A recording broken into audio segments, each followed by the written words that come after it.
Alrighty, welcome to the show. We have Richard and Melody. Hey, thanks for having us. Hey, how you doing, George? Oh, pretty good. All right, so we got a great show tonight. Just letting listeners know a little bit about what you guys do and who you are. Like, what's your business? All right. You want to take this one? Oh, sure. So, we're married. We have 4 kids, and we had no background in real estate. And I was in Afghanistan and had some time in the evening, and I started reading books and kind of got into some of the Rich Dad books, and then some of the Bigger Pockets podcasts, and came back and was like, babe, we got to get into this. And she was not excited at first. No, I was not. She's excited now. Yeah. She's very excited now. Right. And but yeah, it took a little convincing. What do you think? Yeah, so it took us a while took him a while to convince me to get started in real estate. But yeah, so like you said, we live in Huntsville, Alabama, and we have 4 kids and a crazy puppy. And yeah, Okay. that's who we are. All right, so we'll start with you, Richard. As far as like, I know you say you read the books and got into real estate, but as far as growing up, what kind of childhood would you say you had? Like, did you see like your parents had real estate, or how did you grow up? No, parents didn't do real estate. I'm an only child, had a great family.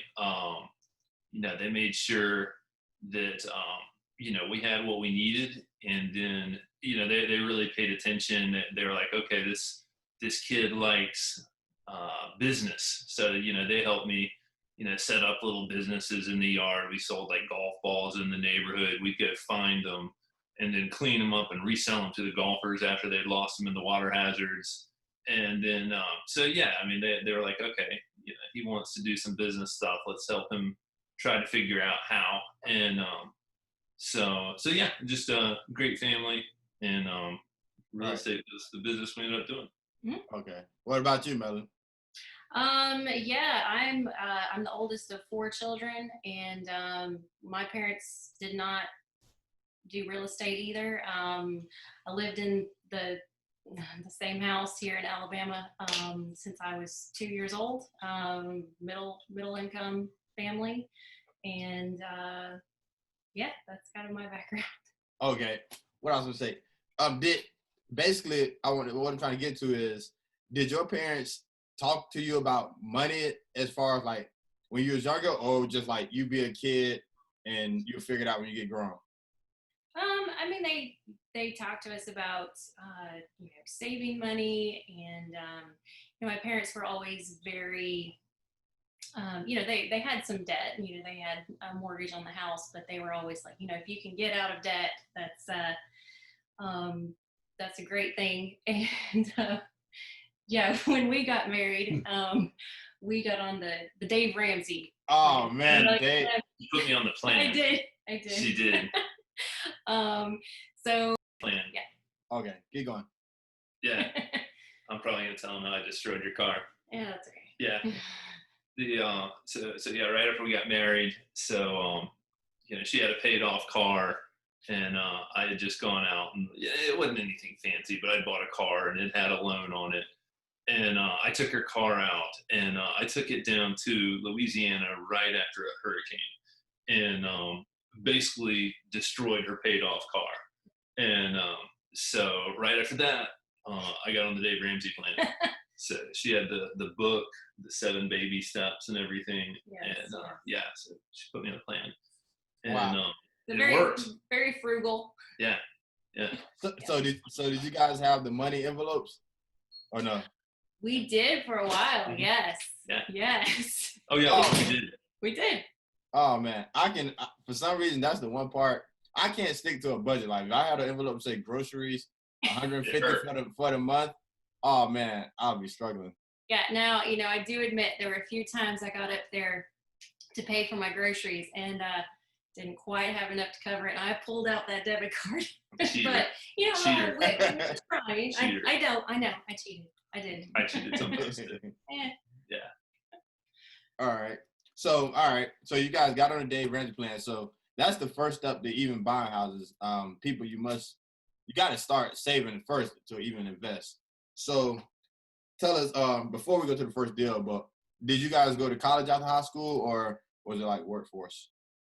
I went to a small community college. I got my associate's degree and didn't keep going after that. That was it for me. Okay. What about you? No college? Yeah. I went to Clemson.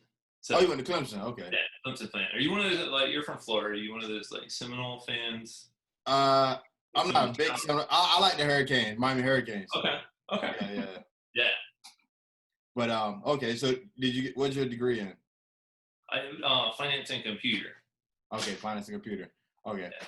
All right. Yeah. I didn't really use them all that much. Right. So, And that is the I guess that's like the new American dream way. People got degrees but don't really use them because once I got an accounting degree, and once I got out of college, I don't know, I didn't want to be in the office all day. So it only makes sense. Yeah. Yeah. All right. So take us to your first real estate deal. You was reading all these books on Rich Dad Poor Dad and Listen to Bigger Pockets. Dog's here. Yeah. Oh man, got the dog in here. Dog's here. What did the first deal look like for you guys? So the like when she says we did the Dave Ramsey plan, and we did the plan. We paid off everything. Right. It took a lot of time deployed, just taking that deployment money and like paying off the house. And so we went all the way through the step where you pay off your The house? primary residence. Wow. Oh yeah. Yeah. I didn't know. It took almost 2 years in Afghanistan and Iraq to put that together. Yeah. And the thing that got me though was it always says at the end, it's like when you pay your house off, it describes it as like the grass feels greener. And I was like, man, it doesn't feel any different. I was like, we're still doing the same thing. And so that's when we decided to buy a fourplex. Yes. So you said, hold on. So you saying after you paid off all your debt, your credit cards, cars, and car, and house, it didn't feel like a load of weight was off your shoulders? No. I mean, a little bit, but it didn't feel that different. Doing real estate feels different. It does. Yeah, we love real estate. Yeah. So we decided not to get started in real estate until we had paid off our house. Correct. Oh, so, no, I don't think we would do it that way again. I don't think we kind of so. talked about that. We wouldn't Right. necessarily do it that way. No, because we could have gotten started a lot sooner. Yeah. We would have done the house hack. Like, before we had kids, we would have bought a fourplex and lived in one unit. We just didn't know. Right. We didn't know. Okay. Yeah. So our first deal was a fourplex. Okay. All right. How did you find this fourplex? We found it on the MLS. Okay. You had a really good realtor get you a fourplex. Yeah, you can't find them now. They're just they're impossible to find. They're but this was 2017. Okay. There were, I don't know, a few on the market, not many, but you could still find them. Okay, so you bought a fourplex. All right, let's see. You bought this fourplex. What did you live in one or just rent the whole thing out? Just renting the whole thing out. Oh, you guys rent the whole thing out. Yeah. Okay. So we have 4 kids, and yeah, if we were doing it again. Yeah, if we started younger. Yeah, if we know now, we wouldn't have tried to pay off our house. We would have started, like a FHA loan on a fourplex and just lived in one. Like house hacking. House hacking. Yeah. Right. All right. For some people who are just getting into real estate, just get, like you said, if you would have started sooner, explain what a house hack is for a person who maybe don't have a family yet and they're thinking about getting into real estate. Okay, yeah, there's several different ways you can do it. The one Richard just mentioned is you could buy a multifamily. You could buy a duplex, triplex, fourplex, and you could live in one unit and then rent out the others. You could also do that with a house where you rented out the bedrooms or the basement. So it's basically just you are living in the property, so you can get better rates on mortgages, with a low down payment. And it's a great way to get started in real estate. Yeah. Yeah, yeah, definitely. It is harder to find them nowadays, the duplexes, Yeah. fourplexes. But I think that's like, if you maybe don't have kids yet, that's definitely the best way to get started in real estate, because you get practice at being a landlord. Also. Right. And those super low down payments. I mean, that is great. And then you can turn that one into a rental once you move out, and then you can just do it again and build up momentum that way. So yeah.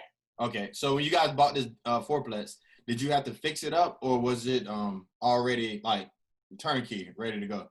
Yeah, so that fourplex almost killed us. And so, like, I didn't have really any skills with rehab Right. at the time. And that's one thing. I was looking at your Instagram. Like, it looks like you do investing, but you'll also get hands-on, right? I'm like the movies. I make it look good. I don't really know how to do it. I'm not good with the tools. I feel like I spend too much money paying other people to do stuff I wish I knew how to do, Yeah. That, I'm kind of doing that too. Like, I'll learn as we go, and the contractors will show me some stuff, and I'll get some tools, and kind of learn as we go, and then it makes it better when we're figuring out estimating our rehab costs. But man, when we got that fourplex, I didn't know anything. The guy yelled at me. He was like, "Hey, turn the water off at the street." I was like, "I don't know what you're talking about. I've got no idea what you said." I saw a hole in drywall. I was like, "Oh man, this is gonna be bad. There's this hole in the wall." And the guy looked at me like I was a moron. He's like, "Well, we'll patch the hole." Well, I could do that. No, I didn't know. Yeah. Right. So we had no idea. We knew we weren't going to self-manage, but one of the tenants met me the first day, and she got everything from me. I was working on one of the units. Right.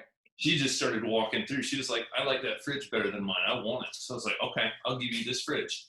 And I took the fridge out, put it on the dolly, and hauled it over. And she was just going through. She was like, "Hey, those pots and pans that tenant left, I want those." She was clearing me out. And it didn't stop for 2 years. Oh man. Yeah. I just didn't know. And Right. there was a really horrible day. We bought one. It was near my 9 to 5. And the tenant moved out, and I went over, and I wanted to see how they left it. And I walked in the door, and there was a no kidding waterfall coming through the ceiling. Because they had disconnected the washer upstairs and left it running, and it went through the vents, and then found a hole in the vents and just came straight down through the drywall into the ceiling. Oh man, I would have had a heart attack. Oh, I didn't. Man, I have I've got disorders with water now. If I hear water running or there's anything, it was just bad. So that fourplex, that one broke us in. Right. It was tough. So all 4 units were vacant. You had to fix them up, or what? How was it? I think one was occupied when we bought it. Yeah. Only one. I don't want to say anybody's name. Keep it professional, but you remember. Yeah, I remember. Yeah. Right. Okay. Yeah, only one unit was occupied. Yeah. Oh, I have to go to court in October for a fourplex that we've sold. We sold the fourplex. Right. And the city hasn't discovered that their records haven't caught up, and I'm still getting all these notices, and I keep directing them to the new buyer. But finally, I just have to go to municipal court to settle everything. So I'm like, okay, that's what it takes. The city's kind of picky. They're they send a notice. Oh, hey, there's a mattress out here by the side of the street, and you get written up for it. Well, we don't own it anymore, but we're still getting the notices, and he still has to go to court over Wow. That's okay. Do what you got to do, Wow. I was getting them notices too. When I bought my first duplex, you can't put the trash can on they pick up on Thursday, so you can't put it out on Wednesday. Oh, okay. I was like, wow. That's a terrible rule. Wow. Yeah, but I guess they try to keep the value of the neighborhood up. But all right. Yeah. All right. And I mean, we don't want to scare people off like No. fourplexes. Like it's just, some people, they're like, yeah, multifamily is the way to go, and it's just, it might be, and for a lot of people it is. It's just like after that we decided like just in our area, like Right. single family is what we like. It's just us. Okay. But yeah, the fourplex was just like that. Like that was how we cut our teeth, man. That's And what what was the purchase price of the fourplex? 169. 169. And what 2-bedroom, 1 bath, 1 bed? What is it? 2-bedroom, 1.5 bath. Oh Things my. are affordable in Alabama, by the way. When we say we paid off our house, like things are affordable in Alabama. Wow, 169 for a fourplex. Like, Yeah. you have a big fight over that right now here in Florida. Yeah. Oh, I know. Yeah. Yeah. And I mean, that's one thing that's great about where we live. Like, it's a nice, like we like the area, but it's affordable, and that's nice. I've got friends that live in California, and they're like, man, all I do is commute and work, and all I'm doing is paying rent. Right. It's like I can't afford to have one kid, and I can't afford to buy a house because everything's so expensive. And I tell people in Florida here too all the time that, like, did it go out? I hear you. Okay. No, here in Florida, it's getting more expensive. And I try to tell people that there's other places in the world, because I'm originally from North Carolina. It's a small town called Oxford. It's real small, but it's so cheap. Like, literally, I think I can live off $500 a month there, because it's a small town. It's just not as expensive as it is in Florida. But people don't realize it if you lived in California your whole life, Oh yeah. Right. Yeah. So all right. Since you figured out you like single families, your next purchase was a single family house? Yes. Yeah, you should tell them about the auction. Yes. So we started going to the local REI meetups, and Richard found a contact for us who was a property manager, and he was basically our mentor, and he taught us about foreclosure auctions, the ones at the courthouse steps. Right. So he went with me. We went to one kind of like a practice, just to show me how it went, and then he went with me on this one that we wanted, that I was going to bid on, and just kind of taught me the ropes and kind of helped me, because you can't go inside of these properties. Right. You're buying it. I mean, you can look at the outside and peek in the windows if it's vacant, but you really, I couldn't see the bathrooms, I couldn't see the kitchen. So, he kind of helped me, here you look at the HVAC and look at the roof, and, just assume worst case on the inside. And we came up with a max bid. Right. I went, and nobody bid against me. So I got it for $1 over the starting bid price. That's the perfect auction right there. Yes, it was great. They're not like that anymore. Real estate here has really picked up. So when you go, there's going to be a fight. Yeah, that's all around the world now. I think like real estate became like the NFL. It's like a popular sport now, because even my first auction deals, like it'd be like 5-6 people there, but now it's 30-40 people there. I can't even come close to winning. It's crazy. Yes. But okay, so you buy this next property at an auction. Yes. You can't look in the inside of it. So when you finally got the keys to go inside, how bad was it? It really wasn't that bad. It was a big house, which maybe was not that smart for our first one. It's for a rental, it was 2,500 square feet, 4-bedroom, 3-bathroom. Yeah. So it needed new flooring throughout, and just the flooring on that one, that price hurt. But it really wasn't bad. It needed paint, flooring, we put in new toilets and light fixtures. We did some work in the kitchen. Carpet in the bathroom. It had carpet in the bathroom. It was nasty. Wow. And then we did have to put in a second HVAC, because there was an addition. So, that cost a little more. But I mean, it ended up, it could have been a lot worse. I mean, it was in decent condition. Right. So, all right, because on Instagram you are Mama BRRRR. Yes, So, I'm a all bird. right. So, all right, let's see. So, did you bird this house, or how did you Yes. purchase this house? Okay. Yes. So, all right, tell people what the bird is before you explain how did you bird this house. Okay, so the BRRRR strategy is it's B and then 4 R's. So it's buy, rehab, rent, refinance, and repeat. Repeat. Right.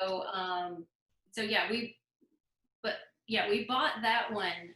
Like I said, we had paid off our primary residence, so we got a HELOC on it. Right. So that's how we were able to go to the auction and bid on these properties, because you have to pay cash. Cash. Right. So we took the money from the HELOC on our primary and purchased that one. Yes. Oh, okay. So you purchase it, you rehab, and then then rent it out. Yeah. Okay. After you rent it out, this is the part I got stuck at. I'm actually still stuck because of COVID. Okay.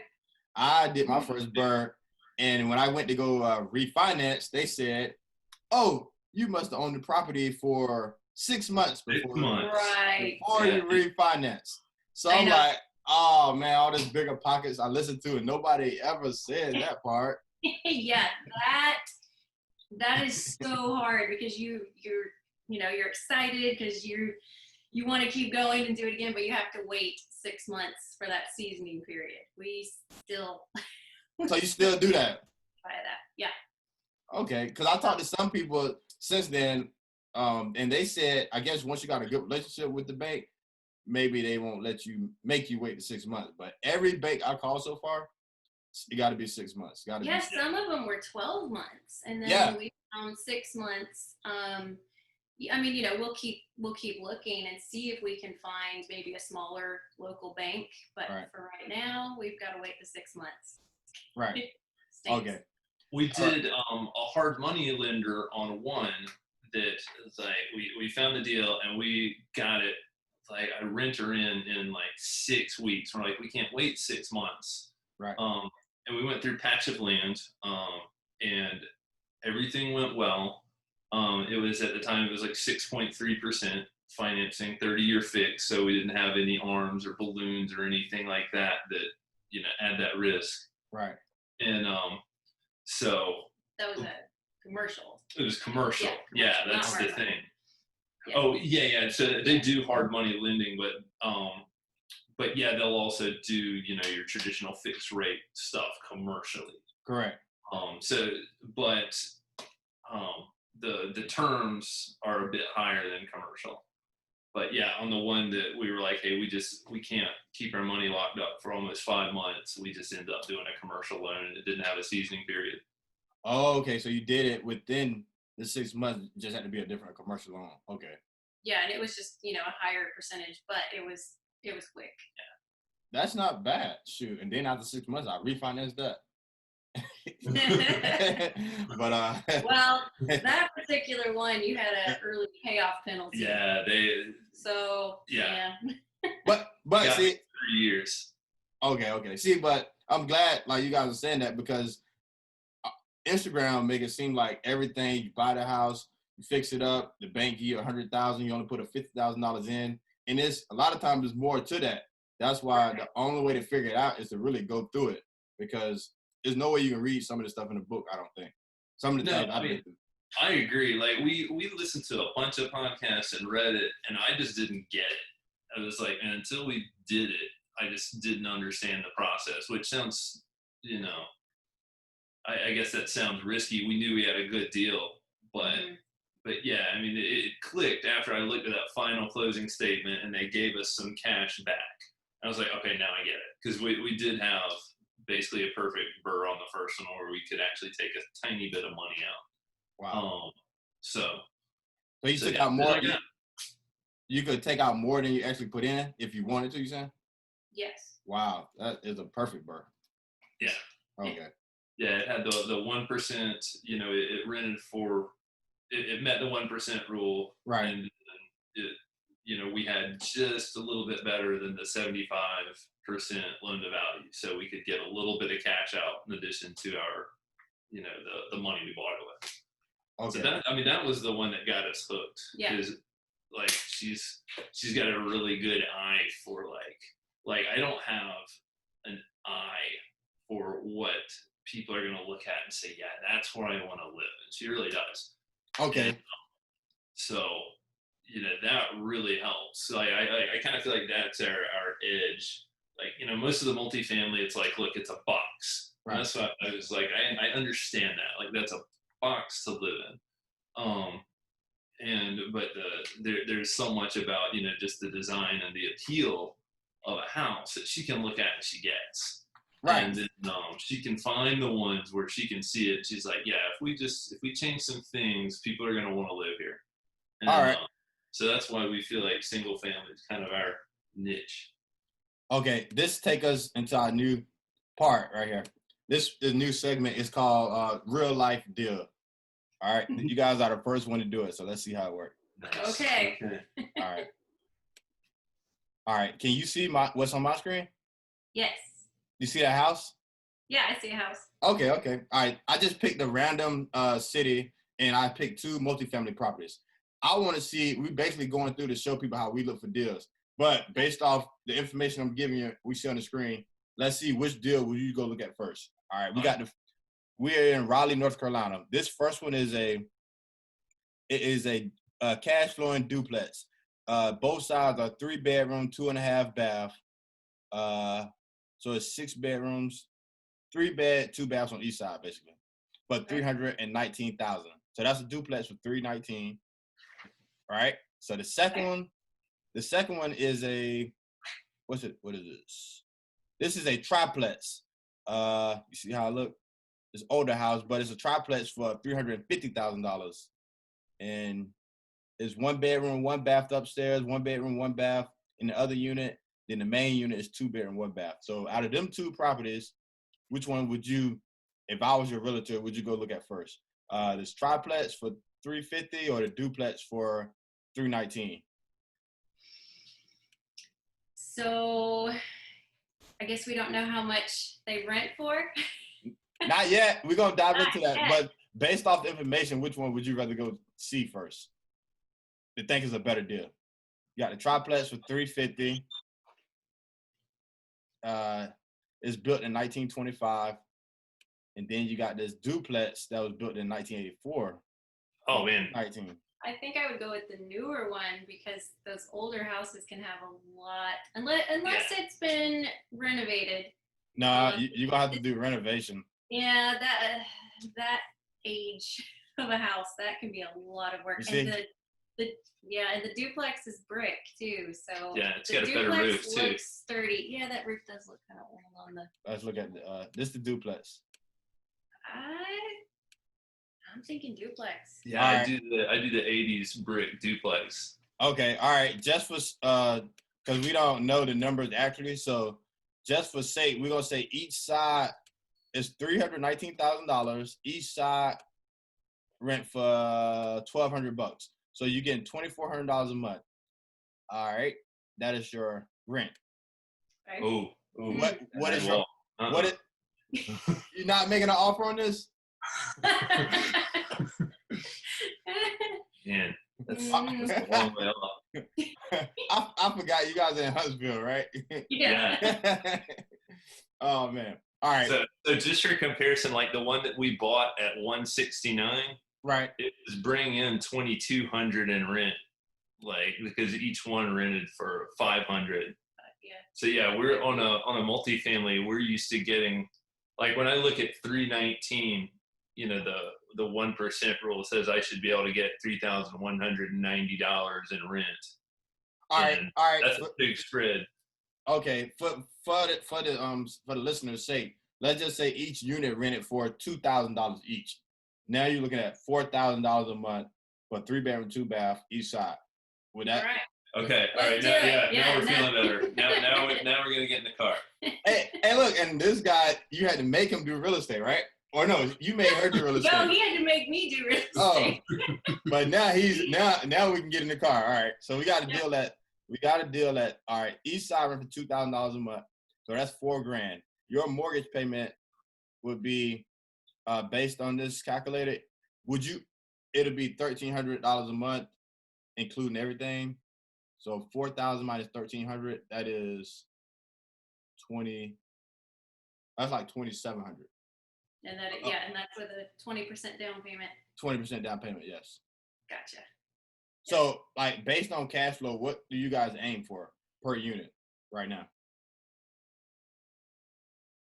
Yeah, and so we like the rule $100 worth of cash flow, but that's after everything comes out. The principal, interest, taxes, insurance, and then we consider like you just take the rent and you just chop off 40% right up front for repairs, and then your long term, like taking care of your roof. That's not going to be an expense every month, right? But every 15 years it's going to be huge. So we just take 40% off of the rent to cover expenses and repairs, right? When we're doing our numbers, and then subtract out the mortgage payment, and we hope to see $100 or better a door. And we have a property manager too, so they're getting that's figured in there too. Yeah. But I mean that's the minimum. We like to have a 1% of the gross price, in rent, 1%, and then at least $100 per door cash flow after everything, and after taking money out to save for capital expenditures and just planning ahead, roof, HVAC, all of that. Okay, that was great. I think because most people who never bought a deal, they think they have to look like, you can tell right off the back, no, I'm not buying that if it rent out for $2,400. You don't even have to show me the deal. So that's how I am now too. It don't take much for me to even just say I wouldn't even look at it or think about buying it. I would drive to Raleigh though. I said I wouldn't get in the car. I like North Carolina. Like I grew up in South Carolina. We'd go vacation in the mountains of North Carolina. So I take that back because I just like Raleigh. I'd go there. Hey, look, you know why I chose Raleigh? Because that's where I really want to move at. So I was like, let me look at see what they got there. Yeah. All right. So, all right, how is it? Can you buy all this property and manage it, or you're not managing, right? No, we're not managing. Okay, but either with the school, you're investing in real estate, not with school, with your kids.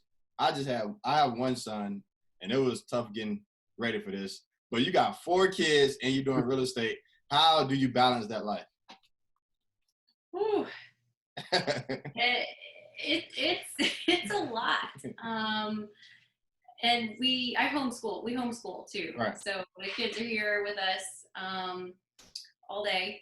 We do have both sets of grandparents live here close by, so they help out a lot. Actually, they like to come out to the properties too and help us do renovations. They think that's a lot of fun. And Richard is, he's still working a full-time job.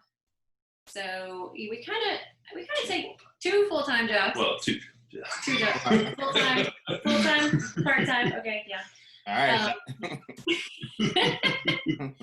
So I think we kind of take turns. Richard is really good at managing and kind of setting up, hey, we need the electrician to come in here, so I'm going to get him lined up, and you get plumber in here. And then I'm always looking for the next deal. So I think. So you find the deals, and then once you get them, he manages them. There we go. Keep them on track at least a little bit. He keeps them on track, right. Yes. And if there's design decisions, that's going to be me. But he's good at making sure that things stay on track and on schedule. And yeah. Got it. And the kid question, we just like, just backing up on the kid part. We just like kids. Right. 4 is it. We're done. Right. We like kids, and we like including them in it. They have a good time. Like the last house, it's funny what people will leave, and we'll get the kids to help us with the clean out. Right. But they found a violin in the last one, and so they'll get excited, and some of the things that they'll hold on on too, and some of them they'll sell or yard sale, put on eBay. But it's kind of fun to get the kids involved, load up the car and take them out there. So I know, kids are, everyone who's got kids knows that you got to put a lot of time in it to do it right. But they can get involved in it too and have fun. My daughter can run. She's 9 and she can run an air gun, a sawzall. She can caulk. Like, she's good. She better than me, it sounds like. And I've got them trained when we're out driving. I'm like, okay, kids, you know the drill. If you see any houses that have really tall grass and are looking, kind of rough, you need to tell me, hey, Mom, there's one. So Wow. we've got them trained to help us drive for dollars. Dang, that's crazy. And they'll learn at an early date. All right, because I was always thinking about this too, homeschool. Why do you choose homeschool over regular school, public school? I think, either is a fine option. For me, I just know that, I'm only going to have my kids with me for a certain number of years, and then they're going to move off. And I just like to have them around and to be with them as much as I can. We also really like the flexibility. Richard has deployed a lot. Right. And, if he comes back, let's say in November, and we want to just take some time off. If they were in school, we wouldn't be able to pull them out for 2 or 3 weeks. But with the homeschool, it's very flexible. We can take school with us, or we can make it up later on if we need to take some time off. And we've also talked about maybe doing some overseas travel at some point, where we go overseas, for a month or 2 at a time. And right. I know with the homeschool, we could just take our books with us and we're set. Right. So this, like all the stuff going on in the world now is not affecting your schooling because they stay home anyway. It is not. My kids were mad when everyone was sent home due to COVID. They're like, Mom, why do we still have to do school? This is not fair. No breaks. No breaks. No slack. Right. I think one of them can hear me. No slack. Yeah, I know there's been a lot of stress. Oh, are we going back to school? Are we not? I know schools right here where we are started back, but 2 cities over, they delayed by 9 weeks. So, wow. Yeah. Okay. So, all right, we're coming down towards the end, but so think about this question. If not, all right, what do you think your natural gift is? Like LeBron James' gift is playing basketball. Michael Jackson is singing. What do you think? You're like automatic, you're just naturally good at it, whether you practice or not, you think? Suffering. Suffering. Yeah. Hold on. I can just put up with a lot. Okay. No, I get it. I thought about that today. But like real estate tried to beat me down a lot. And I'm like, you know what? This is, in the beginning, it was pretty awful. And, I could just keep at it, even if it's pretty bad. I think a lot of people are like, oh, it's going to be really exciting and I'm going to love it. And not always like that. So, yeah. Right. I can just put up with a lot. Yeah, I thought about it today because I'm like, a lot of people, they be like, George, you buying, how are you doing this and doing that? But I don't think people see the side where the deal fall apart or stuff go crazy. And it's like, I just tolerate more than the average person and don't let it overload. Like you said, you basically suffering, or you feel like you're suffering, not really suffering, but you can handle more pressure. Really suffering. Serious. No. It's fun in the end. Like when it all works out, it's fun. But man, it can hurt. Yeah. It can hurt. Right. So, all right. He thinks his gift is being able to withstand the trial, to take suffering, go through it. That's a better way to put it. Thank you. Yes. All right. That's the word I was looking for. What about you, Melvin? What is your natural God gift, you think, to the world? Man, I don't know. I like to think that I'm fairly adaptable. I think there are a lot of things that change in our lives. people are like, how have you been able to put up with your husband going overseas? Okay, not good. put up with your husband. I was like, really? Everyone's asking? No, Everyone? no. My podcast just take the Dr. Phil show. Edit. How do you manage when your husband is overseas? They're like, my husband leaves for the weekend, and I don't, I don't know what to do. Things are falling apart. And of course, that's not easy, but give me a couple weeks, and I can get it figured out. And yeah, and then he comes back home again, and we adapt again, and yeah, I don't know. Yeah, no, she can really keep everything running absolutely when I'm gone, which is fantastic. I mean, I know a significant number of people whose spouse left them during a deployment, and maybe it's only a year or maybe only 6 months, and their spouse is just gone. They get back, the house is awful, and so she's been able to keep everything running. All the kids. She's basically bought and rehabbed the house while I've been gone, and yeah, she can just keep it all going. So that's key. Wow. I mean, both of them things that's like tremendous assets. That's great assets because going through all the stuff, managing the properties, you going away, that is a lot. And then just the tenants' complaints. Do you guys get the calls or is all the management? No, that all goes to the management. So they contact us if there's any repair over, is it over 200? Yeah, over $200, they will contact us.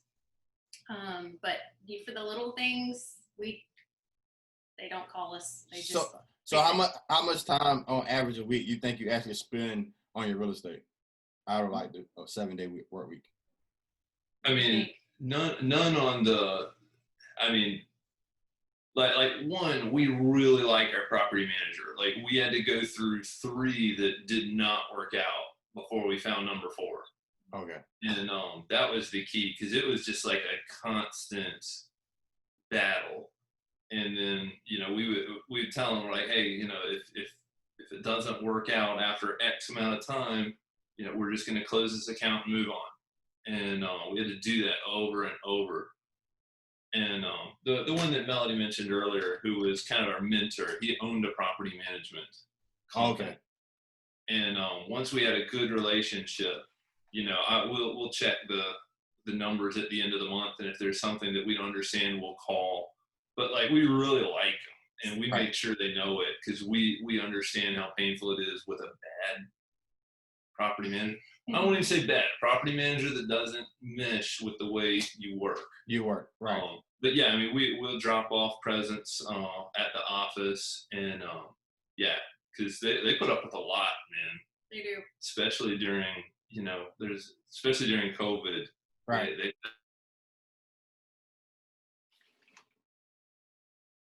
Yeah. So once we finish the rehab and we turn everything over to the property manager, we really don't put much time into it. But as far as finding, buying and rehabbing them, I think it also kind of depends on where we are in life. Because when we first started, we didn't have the 4th child yet, and we were more hands-on. So we were over there on the week.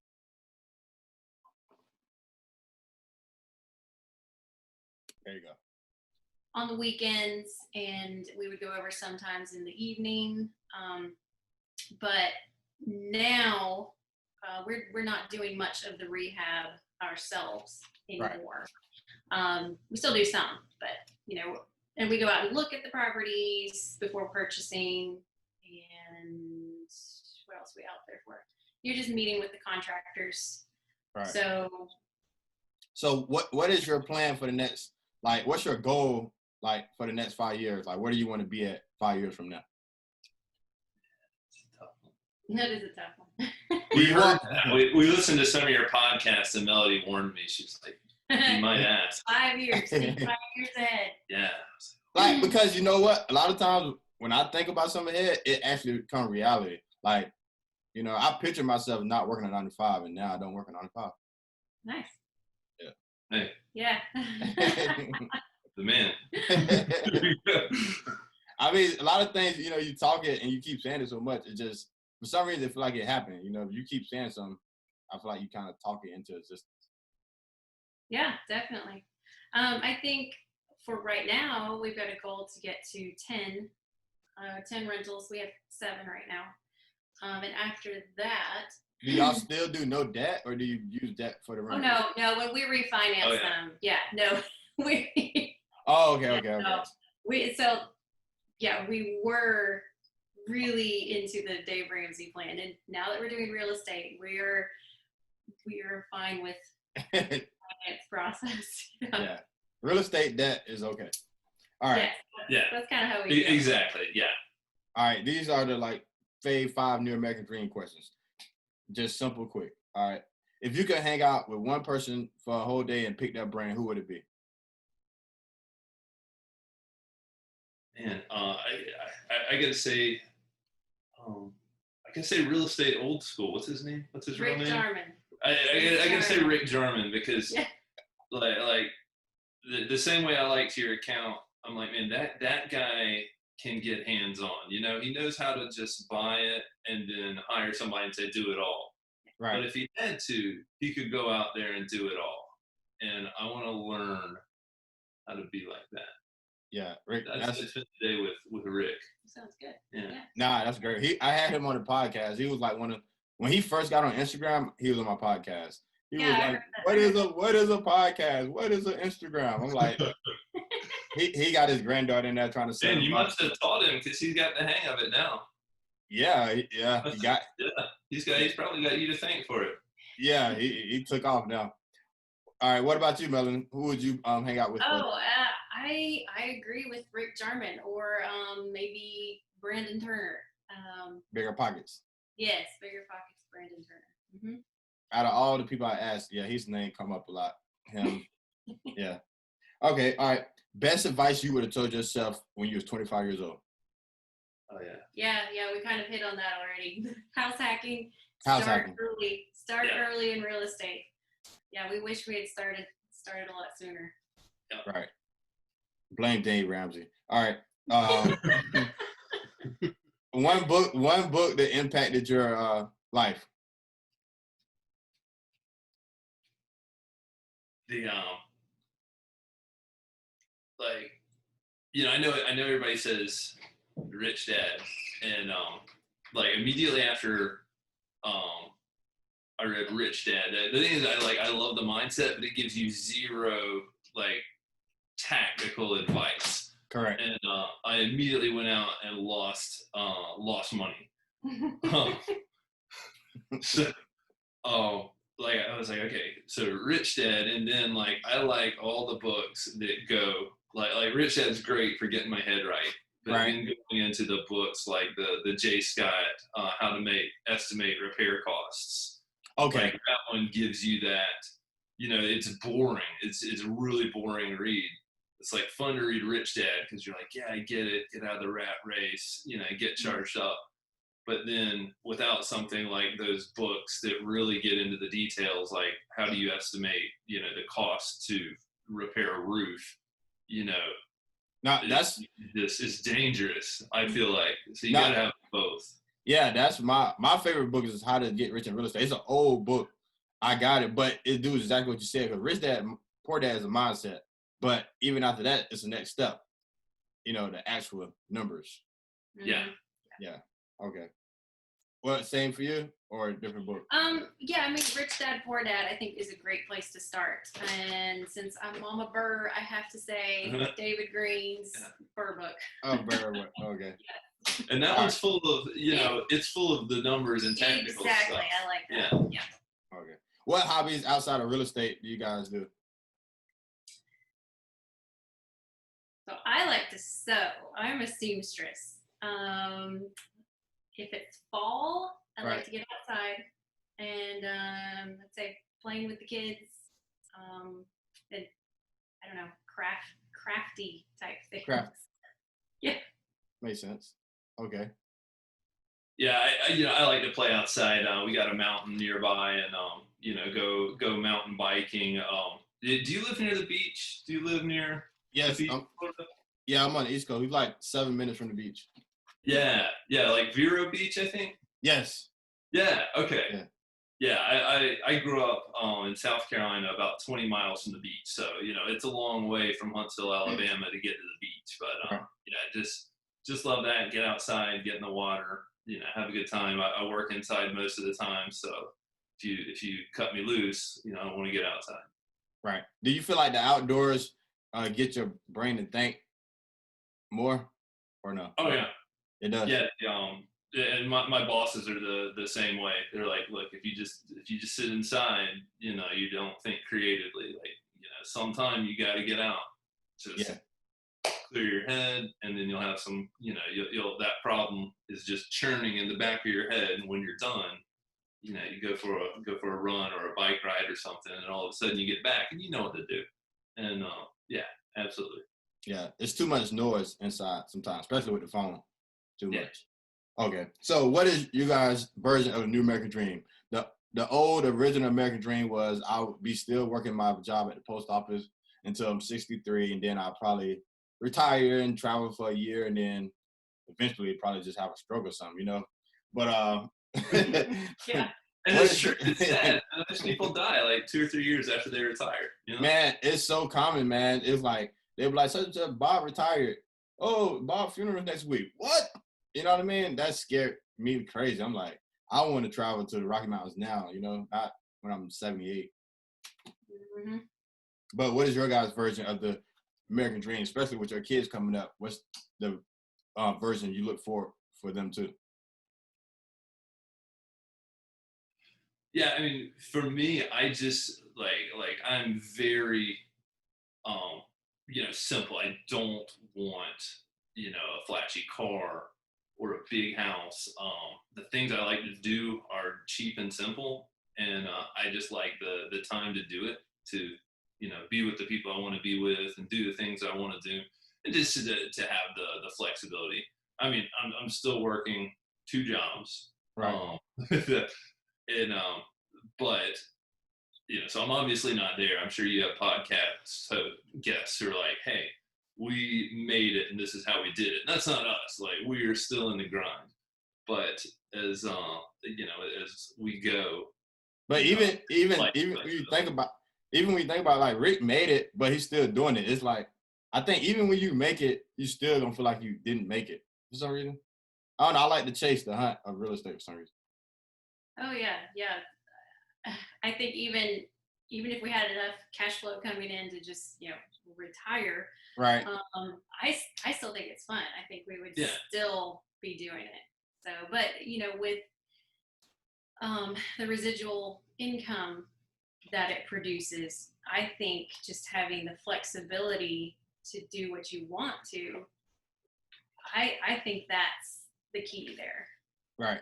That's why we're doing it. Alrighty. All right. Let the people know where they can find you guys at. I know one person Instagram you might not find, but let them know where they can find you if they want to contact you. Well, yes, I'm on Instagram. It's Mama BRRRR. Richard. I'm a social media hermit, so yeah. No. All right. Yeah, so I'll put a copy of that in the show notes if you want to check out them for the guests. But thanks for coming on, and look forward to putting the podcast out. All right.